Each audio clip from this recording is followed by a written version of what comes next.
बिस्मिल्लाहिर्रहमानिर्रहीम अस्सलाम वालेकुम गाइस। तो आज ना आपके साथ यहाँ पर रमज़ान की एक बहुत ही स्पेशल रेसिपी शेयर करने जा रही हूँ। आपको इसको लच्छा पकौड़ा कह लें, चिप्स पकौड़ा कह लें, फ्राइज़ कह लें, जो भी आप इसको नाम देंगे तो माशाल्लाह से वही जो है ना वो इस पे परफेक्ट जो है ना वो हो जाएगा।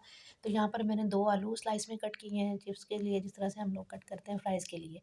उसके ऊपर मैंने हाफ़ टेबल स्पून नमक, हाफ़ टेबल स्पून जो है ना वो चिली फ्लेक्स कुटी हुई जो मिर्च होती है मोटी सी दरदरी सी, वो डाली है इसके ऊपर। डालने के बाद जो है ना वो हमने इसके ऊपर डाल देना है खुशक धनिया। खुशक धनिया जो होता है ना वो उसको इस तरह से क्रश करके हाथ से डालें ना, ज़्यादा आपको उसके मिक्सी में पीस के बारीक डालने की ज़रूरत नहीं है, उस तरह से स्मेल नहीं आती। तो इस तरह से हाथ से मसल के डालेंगे ना तो बहुत प्यारी इसमें से स्मेल आएगी और बहुत अच्छा सा इसमें फ्लेवर आ जाएगा। और हाफ़ टेबल स्पून इसमें आपने अजवाइन ज़रूर डालनी है। जो मेन इंग्रीडिएंट है ना इसमें वो अजवाइन ही है। अजवाइन का इसमें इतना अच्छा फ्लेवर आता है ना कि आप एक बार यूज़ ज़रूर कीजिएगा, ठीक है? और इसमें जो ना वो आपने बेसन डालना है, लेकिन आपने बेसन बहुत कम डालना है। अगर आप ज़्यादा बेसन डाल देंगे ना तो वो फिर ना अंदर से कच्चा-कच्चा सा रह जाएगा और अच्छे तरीके से जो हम लोग रेसिपी बनाना चाह रहे हैं ना वो नहीं बनेगी हमारी, ठीक है? तो इसमें 2 से 3 टेबल स्पून जो है ना वो मैंने 2 से 3 टेबल स्पून इसके अंदर जो है ना वो मैंने बेसन के ऐड कर दिए हैं। और इसको हमने इस तरह से जो है ना वो मिक्स करना है।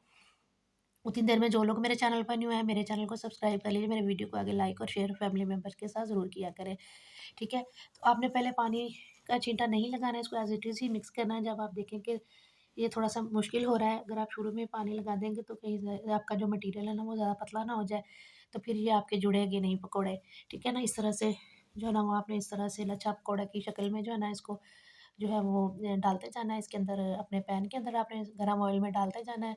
मस्टर्ड ऑयल का मैं हमेशा यूज़ करती हूँ फ्राइंग के लिए। इसमें बहुत ज़बरदस्त और क्रंची सी चीज़ें बनती हैं, पकौड़े, समोसे और ये जो फ्राइज़ होते हैं और इस तरह की मोस्टली जो कुकिंग की जो चीज़ें हैं ना वो मैं हमेशा जो है ना वो मस्टर्ड ऑयल में ही बनाती हूँ और बहुत मज़े की और टेस्टी सी जो है ना वो बन के रेडी होती हैं। तो इस तरह से आपने इनको डालते जाना है। तो डालने के बाद जो है ना आपने इसको जल्दी इसको हिलाना-जुलाना नहीं है, अदरवाइज़ ये फिर आपके सारे आलू सेपरेट हो जाएँगे।